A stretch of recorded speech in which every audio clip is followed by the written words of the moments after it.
Olá pessoal, estamos aqui no uma entrevista do nosso canal Papo Viramundo. Dessa vez eu tenho o professor Eugênio Butti. Nós vamos conversar com ele, vamos saber quem ele é, de onde ele vem, e eu fico muito contente e agradeço ao Eugênio. Eugênio é uma pessoa que vocês vão procurar aí na internet, muito famosa, então com muita humildade que eu recebo o Eugênio por estar disponibilizando esse tempo aqui para conversar conosco. E então eu gostaria de inicialmente a gente passar a palavra para ti falar um pouquinho assim, uma apresentação rápida, e dali eu iria seguindo com as minhas questões assim. Bom, primeira coisa, eu queria agradecer seu convite. Eu que estou aqui com humildade. Além de tudo que você faz na USP, da sua carreira, você tem uma sensibilidade para a comunicação que é muito impressionante, é algo que eu já observo há algum tempo. E essa série de entrevistas que você está fazendo, claro que excetuada a minha pessoa, mas essa série de entrevistas vai montando um panorama, um painel da formação dos nossos professores, e é algo que ilumina enormemente a composição da nossa universidade. Por que existe uma universidade assim? Quais os incrementos, quais as origens, quais as fontes? É muito interessante, e eu fiquei muito feliz de ser convidado para essa série. É uma grande honra para mim. Eu sei que todo mundo diz isso, mas de fato é uma grande honra para cada um de nós. Bom, deixa eu falar da minha origem. Eu sou filho de uma professora e de um advogado, sou o filho mais velho. Nós somos 4 irmãos, e 2 de nós viramos professores da USP. Eu sou nascido em Orlândia, uma pequena cidade do interior. Orlândia é entre Ribeirão Preto e Franca, né? Entre Ribeirão Preto e Franca. Eu andei olhando no mapa para saber a origem. Isso. É uma cidade, e minha casa lá é uma das mais antigas da cidade, é a casa onde a minha mãe nasceu. Minha mãe e 2 irmãos dela nasceram nessa casa, que hoje é nossa casa lá em Orlândia. E meus pais são mortos, mas... São 4 homens. Nós somos 3 homens, eu, Ângelo, Gustavo e uma irmã mais nova, Fabiana. Mas o que é interessante é que meu pai valorizava muito a cultura, a informação. Meu pai colecionava e encadernava certas páginas do jornal Estado de São Paulo, e eu tenho isso comigo hoje. Toda a cobertura cultural do Estadão, Suplemento Cultura, os cadernos que Antônio Cândido planejou, concebeu, fazia, editou lá, e depois Nilo Scalzo, grandes jornalistas que passaram... Isso década de 70, se eu não estou errado, né? 60, 70, mas bem jovem, né? Essa vocação do Estado é anterior. Sim. Mas meu pai começou a encadernar e me dava isso, e eu tenho essas encadernações guardadas, são joias de recordação para mim. Meu pai valorizava muito isso, lia o Estadão à noite, na mesa da Copa, porque o Estadão chegava mais tarde, sempre assinou o Estadão, e eu fiquei muito emocionado, muitos anos depois, quando eu comecei a escrever no Estadão. E minha mãe era professora em Orlândia, mas minha mãe fez a formação dela aqui na Maria Antônia. Então ela conheceu alguns professores, inclusive Antônio Cândido. Então ela viveu a metrópole? Então. Ela viveu alguns anos na metrópole, porque meu avô, pai da minha mãe, era um fazendeiro, e ele e minha avó também valorizavam muito a cultura. E acho que meu avô pôs algumas fazendas na educação das filhas mulheres. Certo. É uma história muito bonita. E minha mãe nos dava coisas para ler na infância, falava muito disso. Eu não sei se é por isso ou não, mas o fato é que eu virei professor da Escola de Comunicações e meu irmão, terceiro, o Ângelo, um grande arquiteto, é professor da FAO, dá aula também no MIT, mas é professor da FAO. E eu acho que essa característica na minha formação é muito importante. Eu cresci numa família que tinha apreço e tinha uma certa devoção pelas coisas da cultura. Mas em Orlândia, quando eu comecei a te estudar, né, porque eu preciso me preparar para as entrevistas, veio uma pergunta se seria parecido com a minha infância.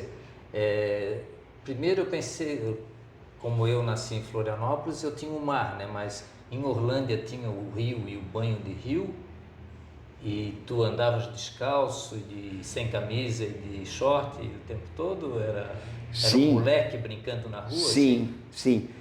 Eu sempre fui um pouco recatado e dolar, né? Então, mas tinha, a gente nadava muito no rio, ali perto passa o Rio Pardo, onde a gente pescava, nadava, passava dias ali, porque nós tínhamos um rancho em sociedade com várias famílias de Orlândia, que era o Rancho do Marmelada. Marmelada era um córrego que passava lá, mas e a molecada nadava muito pelada. Eu normalmente nadava de cueca e não gostava muito de ficar sem camisa, mas gostava muito de ficar descalço. Sei. Muito, de tomar chuva, mas E tu tinhas uma monareta? Tinha. Tá brincando. Tinha. Era o grande sonho, né? Sei. Uma bicicleta. Sei. E eu tive a monareta, depois eu tive uma barra reforçada da Monarch. Sei, aquela com a redonda, assim. Isso. Sei. Aquela é para adulto, hein? Aquela era.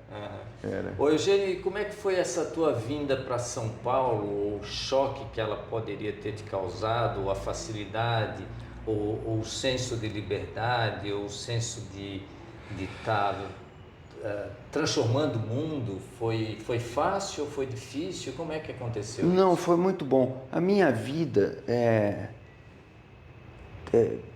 sempre muito prazerosa, muito... É claro que viver é sofrer também, mas eu tenho lembranças ótimas de tudo. O que aconteceu comigo é que na adolescência, no tempo da ditadura, havia um ambiente de muita asfixia, era muito difícil. Se você gostava de livro, de descobrir coisas, de discutir ideias, como acabou sendo a minha formação, o ambiente era difícil, o ambiente escolar. Eu me formei na escola pública, lá em Orlândia. Minha mãe dava aula na escola pública, eu fui aluno da minha mãe me deu aula de português. Era um ambiente difícil, e eu... No final do que hoje é o ensino médio colegial, eu organizei com 2 colegas um jornalzinho, um jornalzinho estudantil, o que nos trouxe muitos aborrecimentos, porque o jornal acabou tendo que ser fechado, sofreu denúncia na Secretaria da Educação, na regional lá de Ribeirão Preto. E eu acho que eu resolvi internamente, de pirraça, virar jornalista, e quis vir estudar jornalismo na Escola de Comunicações e Artes. E eu tinha lido no jornal que em 1975 eles tinham feito uma greve, e eu achei impressionante. Pô, é lá que eu preciso estar. A primeira vez que eu entrei na USP, Nós estamos aqui na sede da FUSP, né? E a avenida de entrada, a Frânio, passa aqui na frente. E eu me lembro até hoje, quando eu passei aqui em 1978, num táxi, eu fiquei hospedado na casa de um tio, esse táxi cruzou isso aqui e me levou até a ECA. E eu me lembro do que eu via, eu já tinha passado no vestibular, ia para o primeiro dia de aula. Me lembro do meu encantamento com os gramados, com as avenidas, com as árvores, com o verde daquilo. Hoje a minha casa é aqui do lado e eu brinco que eu vejo muito mais passarinho do que eu via em Orlândia. E também o contraste, eu pensei, puxa, isso aqui é maior do que a cidade de onde eu venho, essa cidade universitária. E foi verdadeiramente um amor à primeira vista.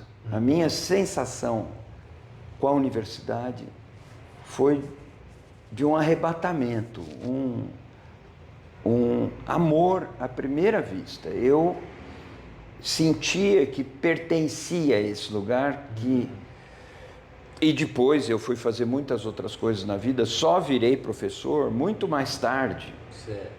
Fiz a minha pós-graduação aqui e tudo isso, mas só fui virar professor muito mais tarde. Mas eu senti aquela alegria de estar numa universidade que tinha esse jeitão do nosso campus aqui no Butantã, que é um dos mais bonitos do mundo. Depois eu fui conhecer outras universidades. Isso aqui é uma beleza, é uma coisa inacreditável. E isso deu o tom da minha chegada à universidade. Eu me lembro que antes de ir na sessão de alunos, para fazer lá a confirmação da matrícula, essas coisas, eu me filiei ao centro acadêmico. Olha só. Me filiei ao centro acadêmico. Eles estavam lá. É aqui que eu fico. Eles estavam lá, me filiei ao centro acadêmico, quero pertencer a essa turma. Adorei os veteranos que estavam fazendo a filiação no centro acadêmico e tudo. Eu me lembro de cada um deles, Gordon, a Bia, que era um casal lindo, e foi muito emocionante. E depois eu queria estudar mais, aí eu prestei vestibular 2 anos depois na São Francisco e fiz o curso de Direito também. Isso, e inclusive eu não sei se o fato também de ser jornalista, mas o jornalismo e o direito te emprestam ou te fizeram cultivar uma voz mais, eu acho teu tom de voz muito legal, assim, parece uma voz, não sei se de locutor, mas não é muito grave, mas ela é sempre assim com bastante ritmo, né? Então, mas eu queria fazer um comentário sobre essa tua entrada na USP, porque talvez tu não saibas, mas vez ou outra nessas entrevistas eu sempre imagino e comento, né, que a gente não sabe quem que vai assistir isso. Isso aí às vezes e muitas vezes pode estar agora nos assistindo um jovem de 16, uma jovem de 16, 17 anos, e eu acho que vocês vão ter essa empolgação que o Eugênio teve com a USP, se vocês vierem visitar aqui, eventualmente se participarem de um processo de seleção, entrarem aqui, serem estudantes e viver. Não precisa ser só a USP, essa vida universitária e experiências parecidas, eu também poderia relatar a minha, que é de arrebatamento, como ele falou, né? Então a universidade é uma hora assim de uma entrada na vida, onde nos arrebata e nos transforma também, né? Talvez hoje em dia menos, porque o conhecimento e o conceito da universidade mudou, mas eu acho que é importante a gente perceber que existe a possibilidade de pessoas estarem vendo isso e se motivarem a ter essa experiência que tu tivesse também, né? É claro. Mas, Eugênio, eu vi também, né, que tu fizesse Direito, né? Então, como é que foi essa passagem da ECA, né? Porque a ECA é a Escola de Comunicação e Artes, onde ele estava fazendo, então, se eu não me engano, comunicações sociais, né? Isso, mas era um curso de comunicação com habilitação, como se dizia, em jornalismo. Entendi. Isso é o que eu queria fazer. E a saída para São Francisco? Foi mais ou menos o seguinte, eu logo que entrei na ECA, eu me aproximei do movimento estudantil, que era uma inclinação muito forte. Eu vivia um inconformismo, uma revolta intensa, com um ambiente de repressão. Eu me lembro, em Orlândia, ainda quando eu fazia o jornalzinho, um moço mais velho do que nós chamou a mim e ao Gilberto, que fazia o jornal comigo, para a gente ouvir Apesar de Você, de Chico Buarque, que estava... Então nós fomos tarde da noite, o disco ficava escondido e a gente escutou aquilo. E eu não sei exatamente se essa proibição era efetiva, se tinha sido posterior, ou se era apenas um medo das pessoas que não queriam ser vistas com aquele disco na cidade. Esse ambiente me agredia no íntimo, profundamente. E um impulso muito forte que eu tinha era participar das mobilizações, eu queria fazer parte disso. Então eu logo me engajei no movimento estudantil. E a minha formação foi de um aprendizado nessa atividade tão intensa ou mais do que as coisas que eu tinha na sala de aula. E me deu vontade de estudar mais. Eu falava assim, eu posso aprender mais coisas. Onde eu vou aprender mais coisas? E eu pensava em aprender dentro da sala de aula. E falei, não, eu vou estudar direito. Aí eu fiz um vestibular. No nosso tempo isso era possível, você podia fazer 2 graduações ao mesmo tempo. Hoje isso não é possível. E no meu primeiro ano da faculdade de Direito, eu fui um excelente aluno. Eu ia lá à noite, mas eu já fazia militância estudantil, mas reservava esse tempo para mim, ia para lá, assistia seriamente aquelas aulas. Depois eu virei um aluno mais relapso e a organização em que eu militava, na época, que era a Organização Socialista Internacionalista, me designou para secretariar a célula na São Francisco. Então eu virei secretário de célula lá, meu rendimento escolar piorou um pouco, mas eu terminei a faculdade e fiz essa militância há muito tempo.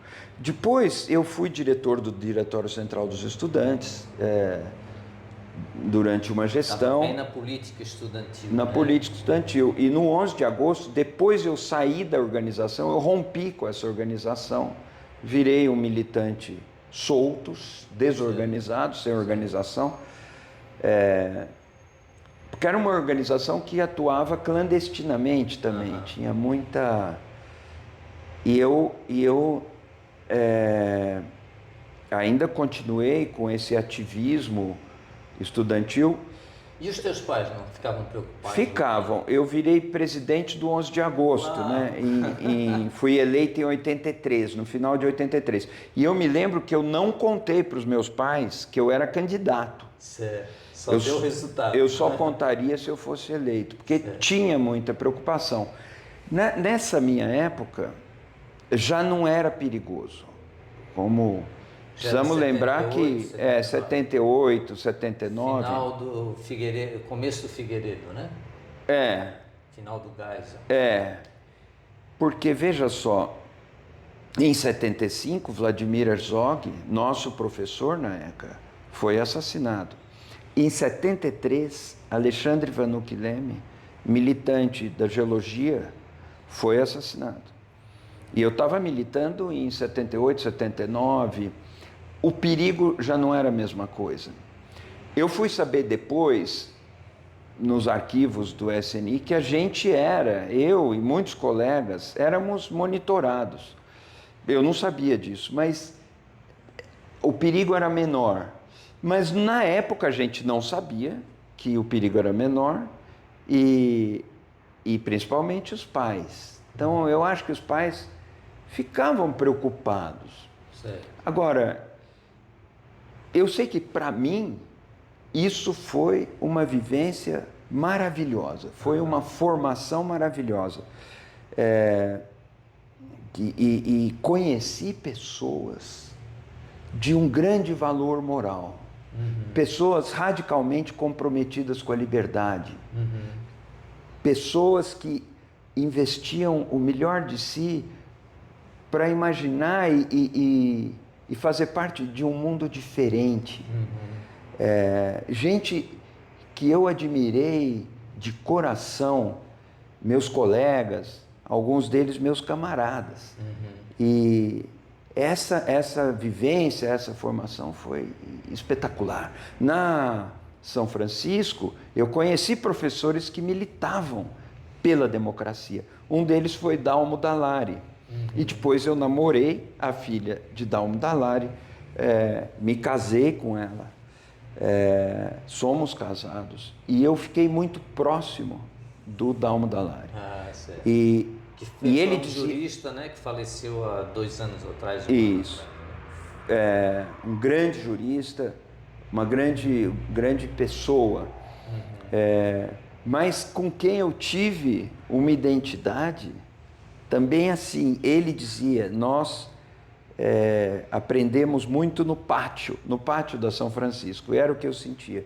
E ele também veio do interior, neto de italiano, a gente tinha essa identidade um pouco caipira também. Mas essa minha vivência na universidade, fora a pesquisa, fora a vida propriamente acadêmica, essa minha vivência transformou definitivamente a minha vida. Eu tenho um orgulho imenso da USP, de fazer parte da USP. Não queria outra vida. Mas eu fiz várias outras coisas nesse percurso. É verdade, eu notei que tu, após formar, você trabalhou também, vamos dizer assim, no mercado, né? Isso. Eu posso dizer dessa maneira, né? Editando revistas e...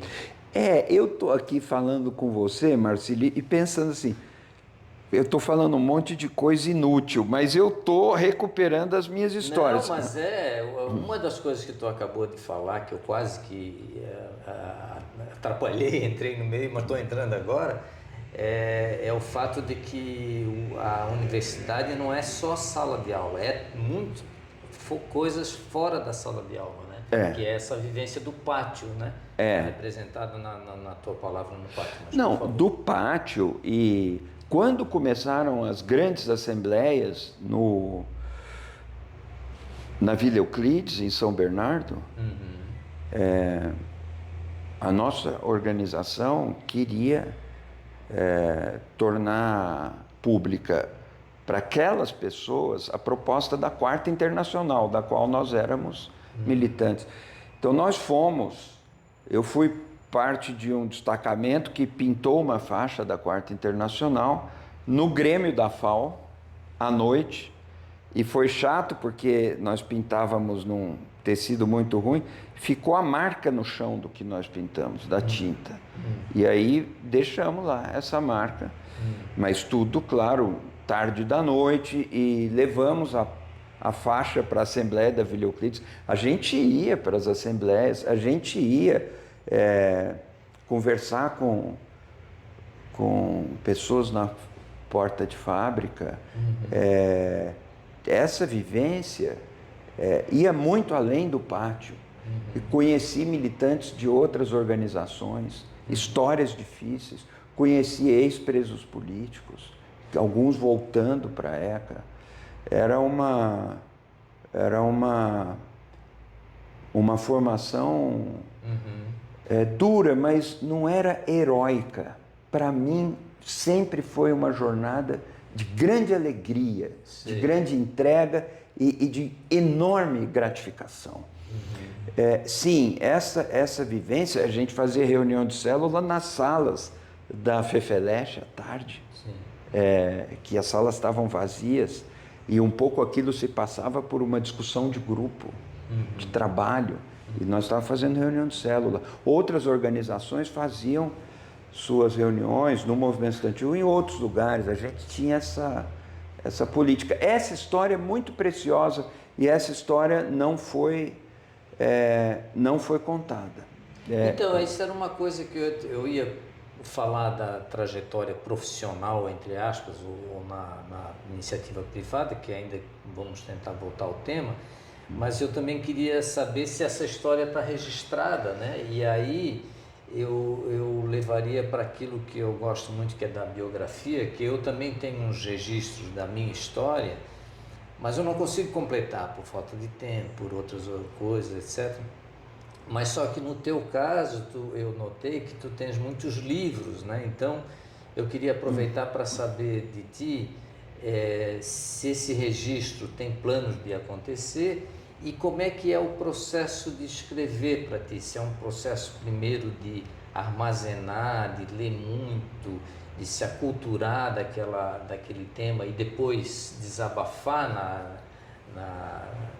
no papel, digamos assim, ou hoje em dia no vídeo, mas como é que é isso, assim, podias falar um pouquinho desse, porque tem os vários livros. Primeira coisa é que essa história da militância, da minha militância, ela não tá contada, e aí entra uma coisa, não sou eu que tenho que escrever isso, eu era um militante médio. Certo. Havia os dirigentes, pessoas admiráveis,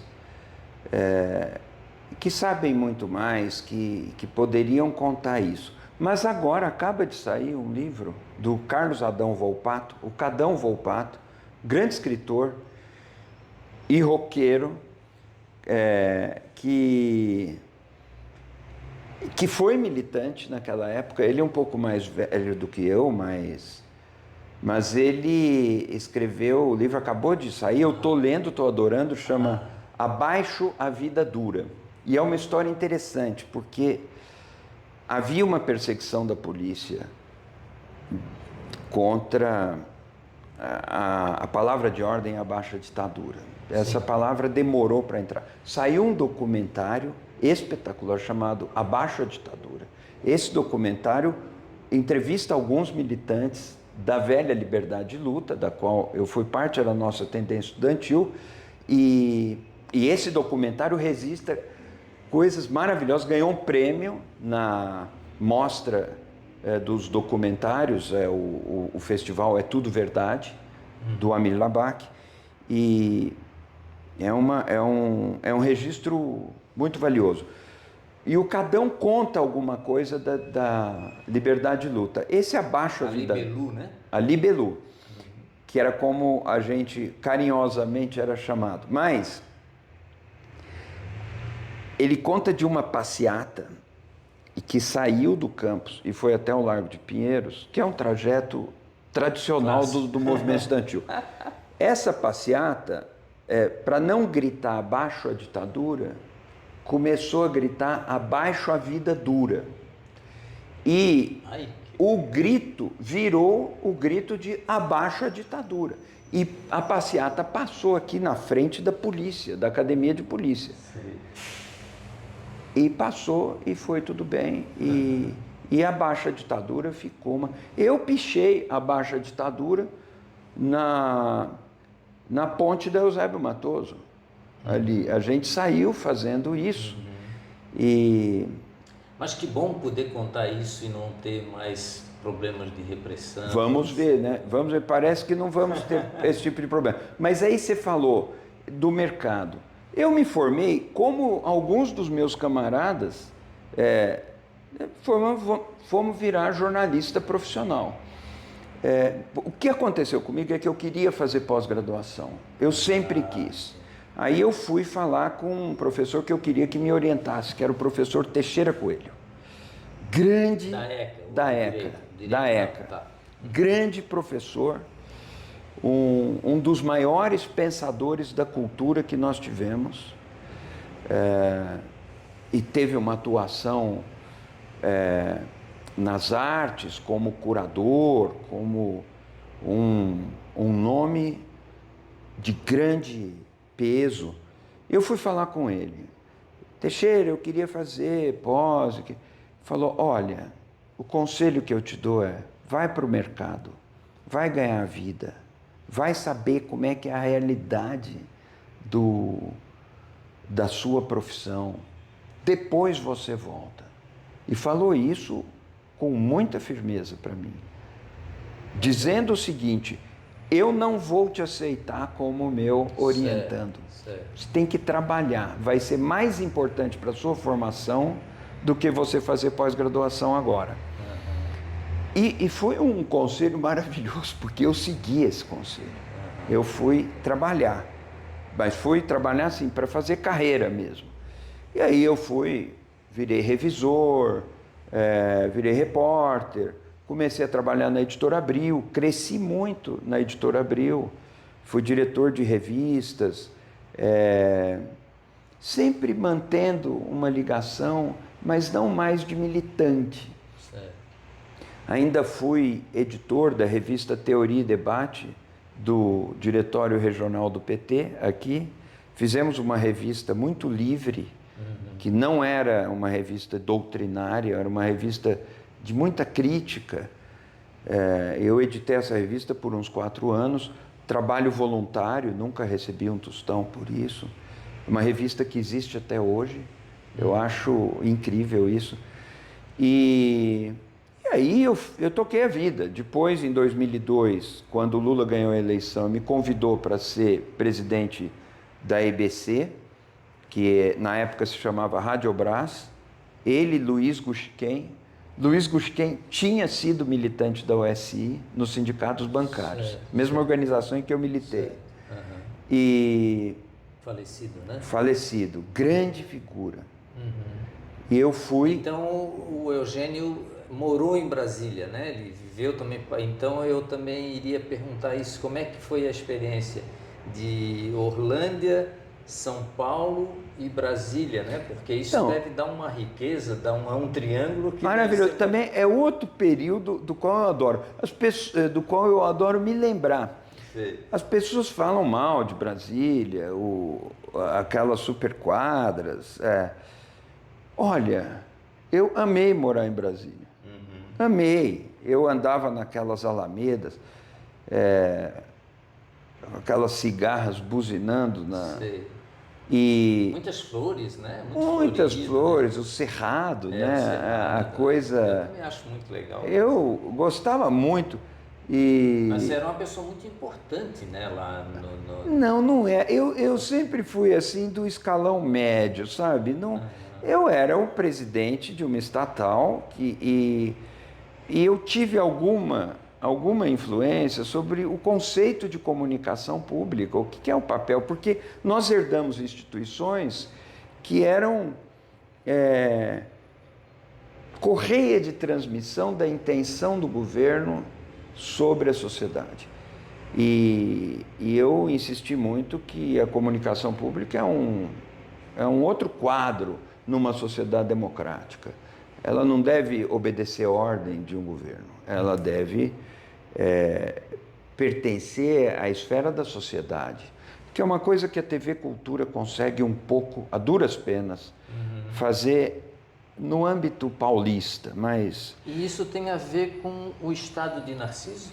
Tem. Que é um livro do Eugênio, né? Aí eu voltei, depois de Brasília e tudo, eu voltei para São Paulo, aí que eu fui virar professor. Aí eu fui fazer o concurso. Eu tinha feito um concurso antes disso, logo que eu concluí o doutorado, eu perdi esse concurso. Quem entrou foi um grande repórter, Cláudio Júlio Tognoli, que faleceu recentemente.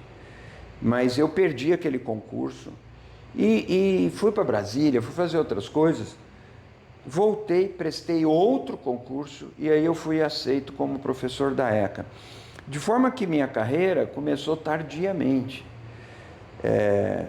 E eu me realizo muito como professor, sou muito grato por essa minha condição de ser professor. Fiz o progresso que todo mundo faz na carreira, eu virei professor associado e tal, e esse livro, O Estado de Narciso, é a minha tese de livre docência.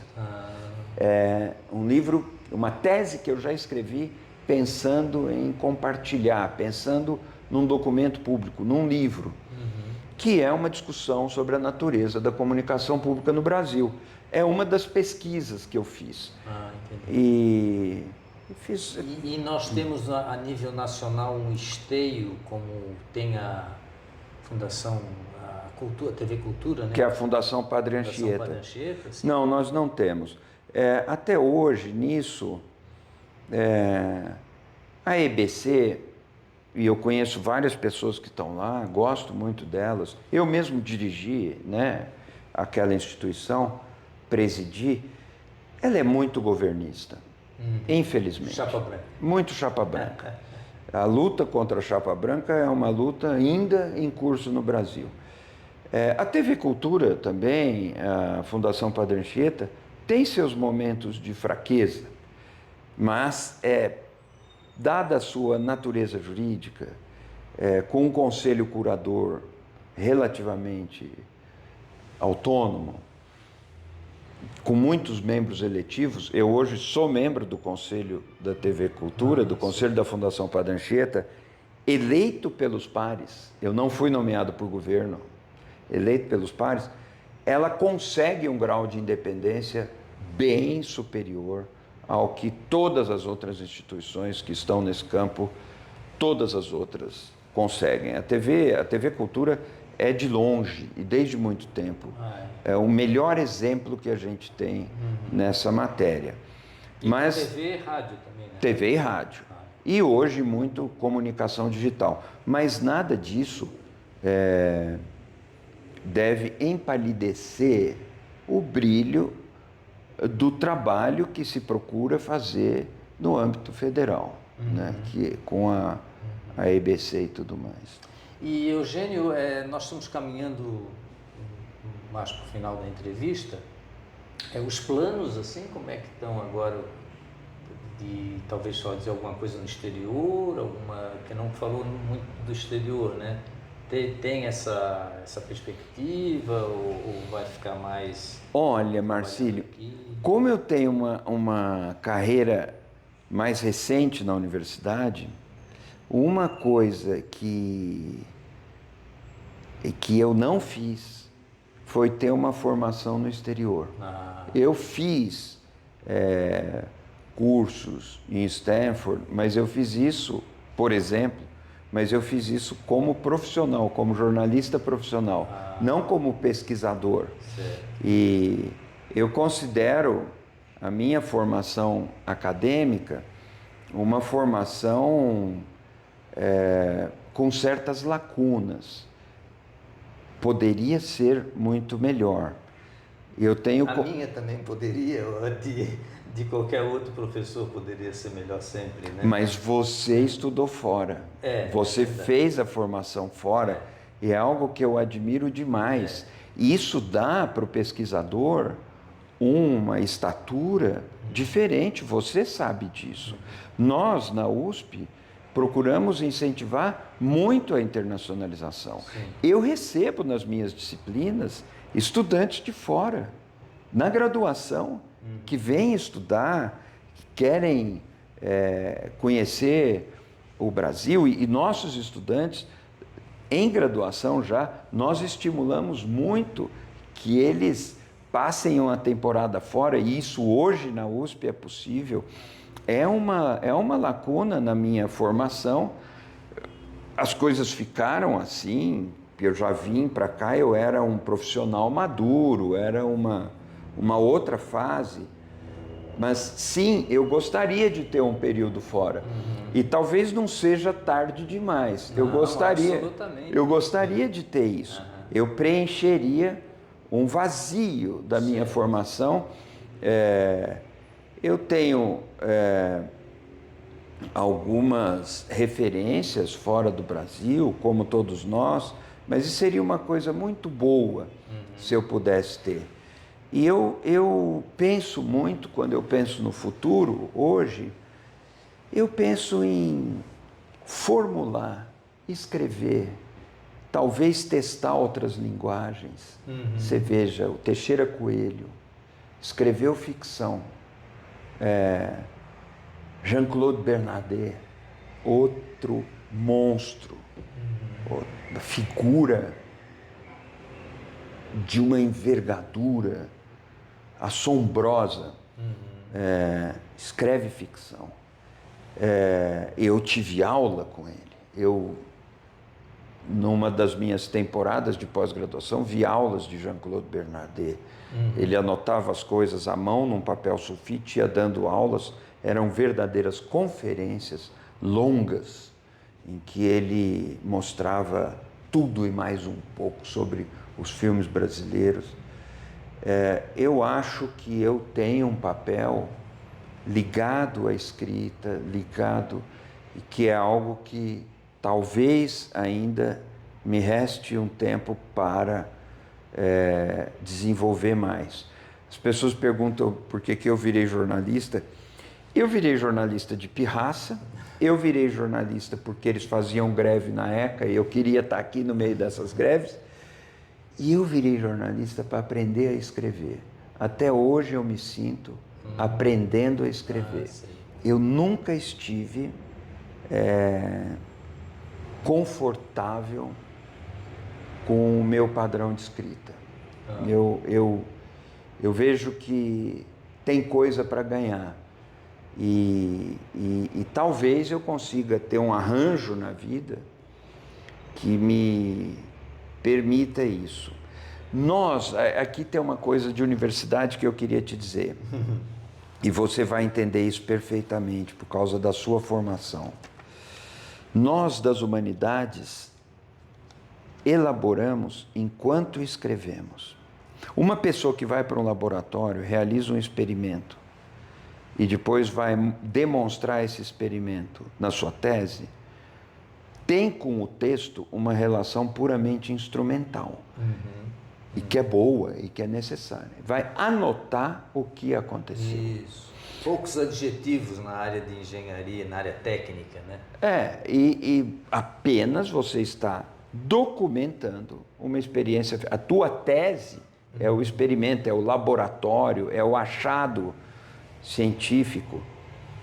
Nas humanidades, nós lidamos muito com pesquisas empíricas, tudo bem, mas a formulação acontece quando o intelectual se curva para escrever, e aí ele vai descobrir conexões sobre as quais ele sequer tinha pensado. E tudo começa de novo. Alguém pergunta, mas o que você acha disso? E muitas vezes eu respondo, eu não sei porque eu ainda não escrevi. Muita gente diz assim, pense primeiro e depois escreva. Mas escrever é pensar. Muitas vezes você escreve para descobrir, não escreve para explicar. Grandes escritores falaram isso, mas isso é mais grave do que se supõe. Então, nós estamos numa área, num campo das humanidades, em que a escrita desenvolve um percurso de pesquisa e de descobrimento que nós precisamos olhar com respeito e reverência. Escrever é pensar. A gente não pensa em voz alta, como se diz. A gente escreve ou fala em voz baixa quando pensa. Então, nesse sentido, é que eu acho que eu ainda tenho um caminho para percorrer. Muito obrigado, é muito interessante essa finalização, se é que podemos ir caminhando para um final. é realmente tocante, tocante. Eu nunca tinha pensado, verbalizado isso, né? E eu também tenho o escrito poético, né, em algumas coisas que eu faço, mas o meu escrito normal do dia a dia é o técnico, que é esse que me atrapalha por não me permitir usar adjetivos, etc., né? Mas eu achei muito interessante essa finalização. E também queria dizer, de certo modo, uma mensagem, talvez de esperança, a palavra, não sei, que o primeiro entrevistado na nossa série no Papo Viramundo foi o professor Luiz Fernando Ramos, e ele no momento está em Paris, já assim fez toda a carreira, trabalhou no exterior também, etc., trabalha com teatro, como vocês talvez tenham visto na entrevista, mas ele foi para Paris, se retirou um pouco da vida brasileira para estudar, e ele está lá com a mulher dele, cada um estudando um tema, morando lá em Paris, fazendo um pós-doutorado. Então tá aí a dica para um futuro também fazer algo parecido ou conversar com eu adoraria. Sabe que quando eu fazia revistas na Editora Abril, a gente brincava. Fazer isso é uma delícia e eles ainda pagam pra gente fazer isso. Mas sabe que eu senti isso a vida toda. Muitas vezes o meu trabalho é uma diversão sem igual, uma diversão no sentido do deleite, do prazer e da expansão do espírito, que é uma delícia. E eu penso, e ainda me pagam. O negócio de estudar, eu estou lendo e ainda me pagam para fazer isso, eu estou escrevendo e ainda me pagam para fazer isso, estou conversando com pessoas, ainda me pagam para fazer, entrevistando pessoas. E sendo entrevistado. Aqui ninguém está me pagando, nem para você, mas essa é a nossa vida, essa é a nossa vida profissional. Sim. E partilhar o conhecimento, essa é a nossa vida. Olha, a universidade e a Universidade de São Paulo é um lugar sem igual.